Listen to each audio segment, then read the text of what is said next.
6. sinif şagirdi Novruzadə Elif Mustafa qızı və mən bugün sizlərə Azərbaycanın ən qədim şəhərlərindən biri olan Lənkəran haqqında məlumat verəcəyəm. Lənkəran və ətraf rayonların təbiəti Azərbaycanın digər ərazilərindən fərqlidir. Bura Talış dağları, Lənkəran düzənliyi və Xəzər dənizinin bir-birinə çox yaxın yerləşdiyi, rəngarəng təbii sistemlərin qovuşduğu bir məkandır. Dağların ətəklərində xeyli sayda bulaqlarımız var. Temperaturu 45-47 dərəcədə olan isti bulaqlardan da çoxdur.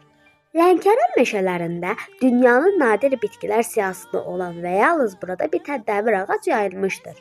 Lənkəranın qiymətli çay bitkisi plantasiyaları ilə məşhurdur. Burada kivi, limon, feyxua, portağal, naringi, qreyfrut və digər sitrus meyvələri əkilən sahələr də geniş ərazilər tutur. Qış aylarında milyonlarla köçəri quş Xəzər sahilində yerləşən Qızıl Ağac Milli Parkında məskunlaşır. Lənkəran ölkəmizin də qara, rəngli, qumlu çimərliklərinin olduğu yeganə sahillərə malikdir. Dağlarda havanın temperaturu hündürlüyə qalxdıqda aşağı düşür. Hava qışda soyuq, yayda sərin olur. Yağıntıların miqdarı müəyyən hündürlüyə qədər artır və sonra da azalır. Belə hava şəraiti dağlıq ərazilərdə meşələrin yaranmasına imkan verir.